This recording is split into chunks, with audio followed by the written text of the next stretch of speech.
Hey everybody, and welcome back to the Like Attracts Like podcast. Today we're going to talk about one of the more popular things in the spiritual, self-development, metaphysical information or knowledge that you might have run across in your journey. And that is the law of attraction, as above, so below, meaning what you feel inside is represented outside. So it's one of the 7 Hermetic principles, but it's also been made very popular by a book called The Secret. And in my experience, and in the experience of a lot of people that I talk with, there comes a point where everyone is wondering why it's not working. So today, we dive into those reasons and straighten things out so you can start attracting what you want into your life. Stick around, we're coming right back. Take a look at life from a different perspective. What if life is happening for you and not to you? This is the Like Attracts Like podcast with your host, Pat Mahan.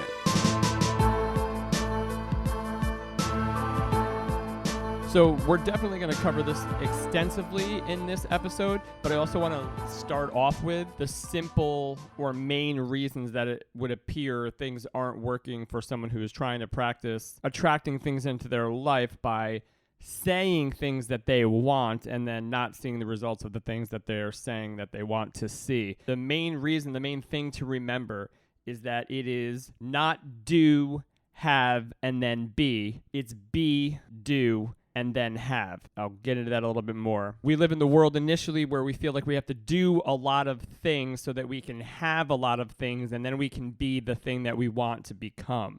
But the reality of this existence seems to be that you have to be that thing that you want first. You have to embrace it. You have to feel it. You have to align with it. You have to be true to it. You have to have had enough contrasting experiences in your life to know all of the things that are not you so that you can be so sure of what is you. Embrace that, embody that, become that. Then you will have a direct inspiration to do the things that you want to do, that you want to be inspired to create. And with no external need to impress or be something for someone else, then you can stay the course and you can hold on to the passion that you have for doing the things that you want to do because they really do align with you and your soul and your purpose. Then that will allow you to align with and have everything that you want to have. So the end game is the same, but the process is much, much different. And again, this world teaches us that we're not okay, and we never were, and you have to work your way and fight your way through. And I personally don't believe that is true at all. And I think most people that are involved in that part of life are searching for something else, a different way. They know it can't be that. They just know there's more people waking up just saying, this can't be it. Nope, this cannot be it. And I don't believe that it is. That's not to say that if you don't work hard and bust your butt doing things that you maybe didn't want to do and working for other people to make the most of your life, that doesn't mean that that's not going to eventually pay off for you because effort is going to equal a result. It just means that you might not be so happy along the way. It means that you might run into more challenges along the way. It means that you might not be fulfilled inside, and you may have this system of regret and this loop of wishing you were doing something else or feeling that you're supposed to be somewhere else. So again, it's not to say that if you are in a job that provides for you when you work really hard, that that's not a thing. That's excellent if that's something that is working for you. But a lot of the times the jobs that do that and the people that are in these experiences and these relationships and they got to work at it, sometimes it's like that because you're not fully aligning with yourself and what you want and respecting yourself and loving yourself and also knowing your value and worth and your place here. It's when you don't know those things that you start to overcompensate for them with your ego and start to find external means to create and fill that void that you feel. So then we go down the wrong path. And you have to do that. That's part of this process to finding that that's not the maybe right path. So what happens is people get introduced to this law of attraction, it seems. The book, The Secret, came out a long time ago, and it seemed like magic. People were scrutinizing it and ripping it apart, and other people were jumping on the bandwagon trying to use something new to create a change in their life. It's one of those things where although the premise behind it is very, very powerful, there are other things at play that are not in that book, and you have to look elsewhere for in order to actually make this make sense in a full scope of what this does and how it works, and also the position that you are asking for the things that you are asking for. And that's the part that I'm going to get into today. The place that you are coming from when asking for the things that you are asking for to experience or have or receive in your life, and then also the fact that you don't think you're getting what you want, but you are. So I'm going to talk about how to shift how and what you are putting out there so that you can get a little bit more of a direct response and see how this works. So the reason that I say that you might be actually getting what you're asking for and then not believing that because it doesn't look like what you consciously are saying you want, so your reality that you are living in, which you are experiencing, you may not be looking at it in present moment and saying, this is what I've asked for. You might be saying that you're asking for the opposite of what you're experiencing. So that might be a disconnect for you in saying, how could a world or a universe or a reality constantly be just saying yes to you when you're living in a world that doesn't match the things you're asking for? So how could it be giving me these things that I'm asking for? And this is where it gets tricky, but also amazing once you grasp the fact that it doesn't care what you say, not really at all what you say you want. It's what emotion you're emitting when you're saying it. It's going to give you what you are feeling.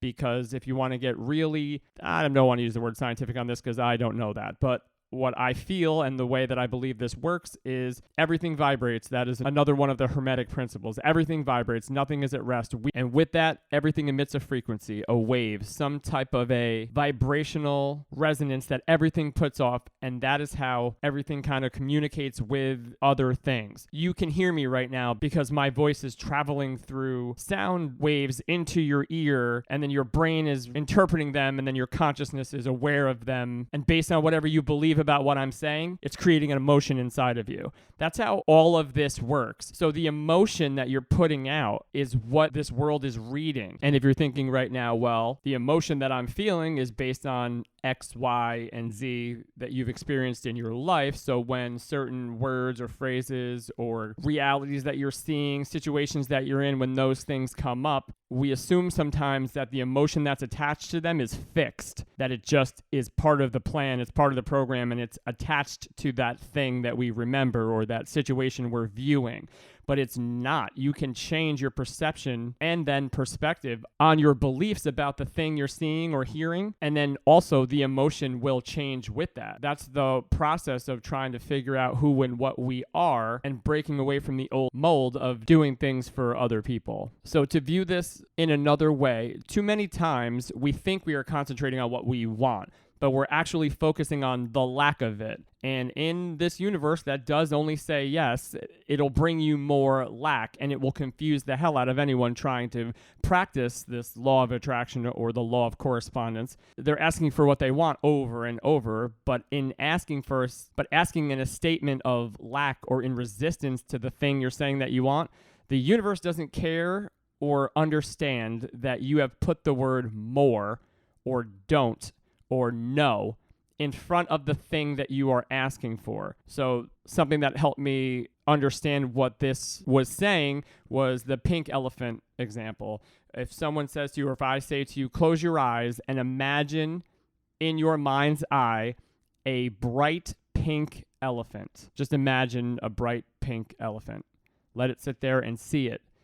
Now I'm going to say, don't think of a bright pink elephant. Most of you, if you're being honest, you're going to think of the pink elephant either way. It's very difficult to not think of the pink elephant, even if someone says, don't think about it. So now use that example for how the universe is reading what you're saying. Sometimes we think we're focusing on what we want by reasonable assumption, default verbiage in our head, meaning by saying, I don't want this thing, or I don't have this thing, we're implying to the world that so that means I want it. That means I would like it because I'm saying I'm so upset about not having it. So wouldn't that imply then that having it would make me happy? And that's the way a lot of people use this law of attraction, but all the universe is going to read from you is what you're feeling, and it's going to give you more of it. Because with a choice of how we feel in a given moment, the world or the universe or God or whatever you want to call this energy source that we kind of are all a part of would ask the question back to you, why are you feeling a certain way about this thing or not having this thing when you can have anything that you want to the extent that you believe that? You just have to feel good. You have to find a way to feel good and then ask for the things you want from a place of appreciation, knowing that they're already yours. So an example of this default verbiage of expecting things, if you're running late and you are reciting over and over in your head that you hope you're not late, you don't want to be late, please don't let me be late, you think you're implying that you want to be on time.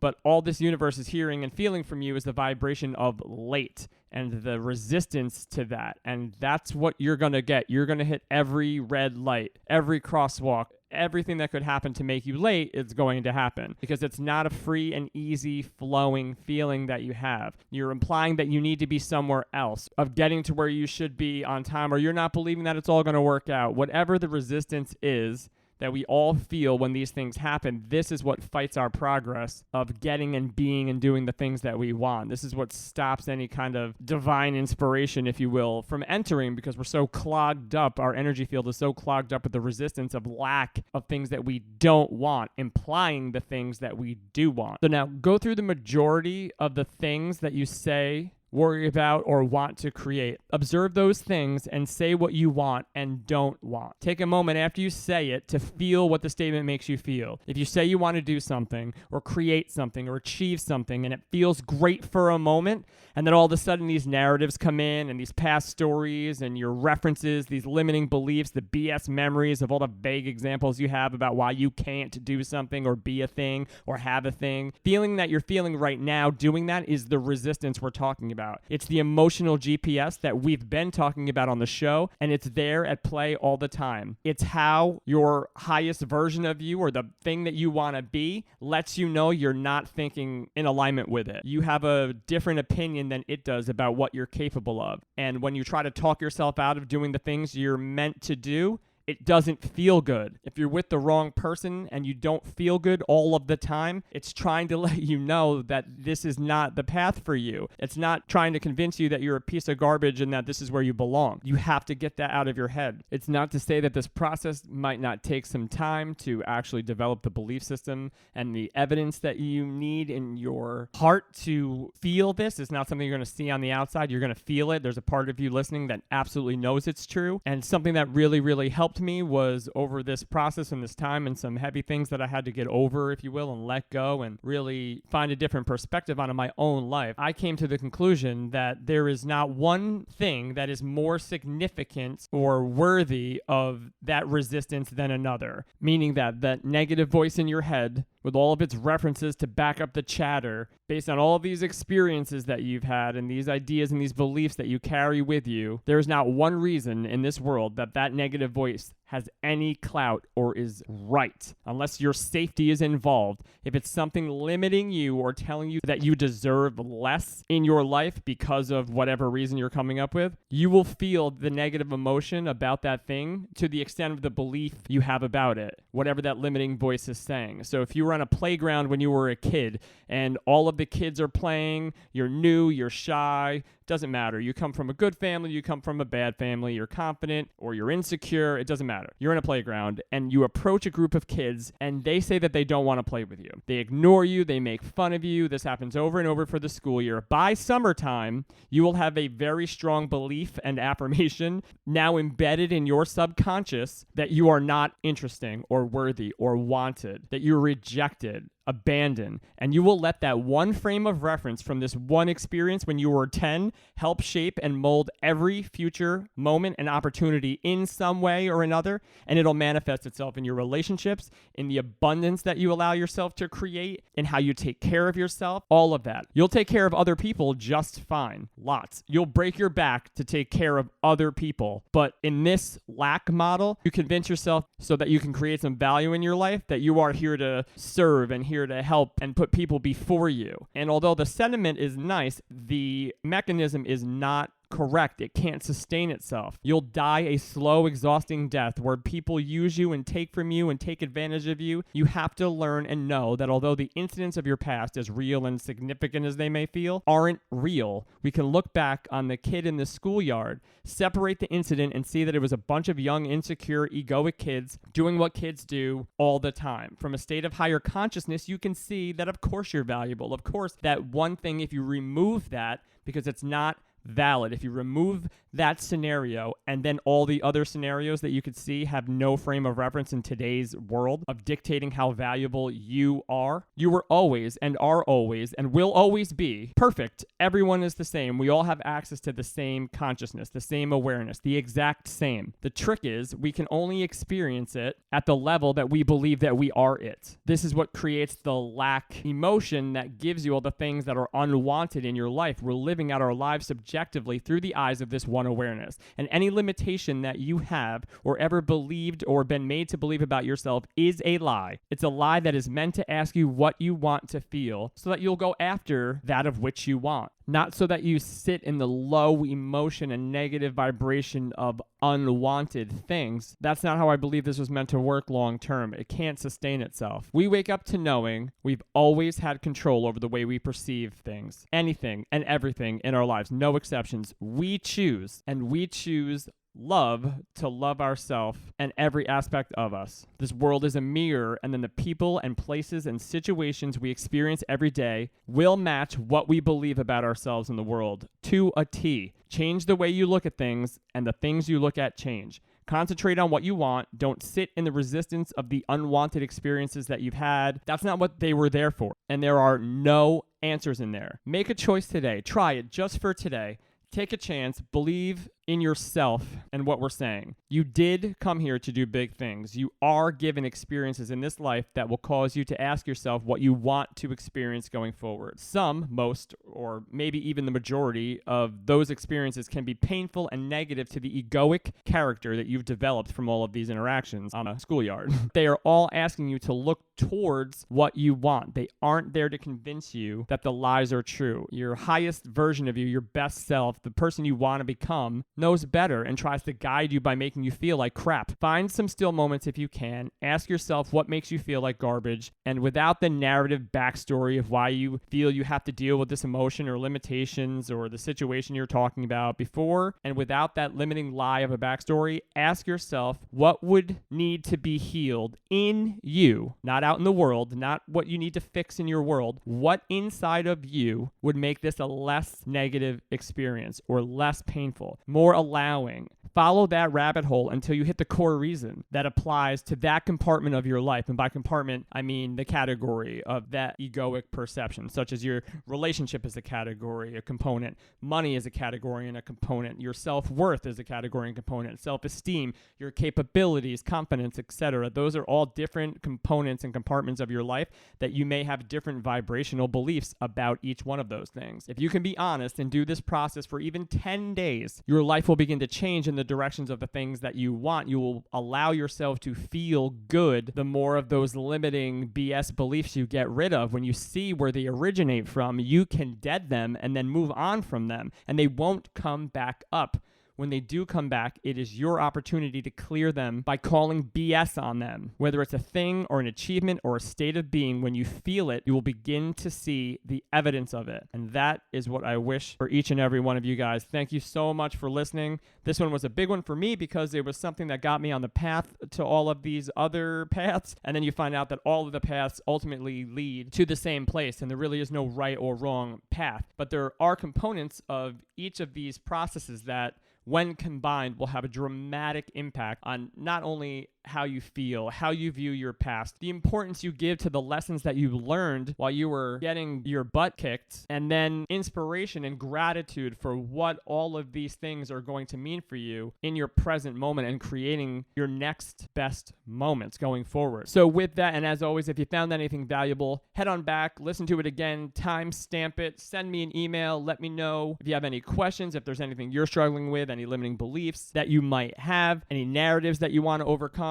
and we'll find a new perspective together. Like attracts like11@gmail.com. You can find us on social media. Reach out to us any way that you can. Until then, have an amazing day, a wonderful night, and we'll see you next time.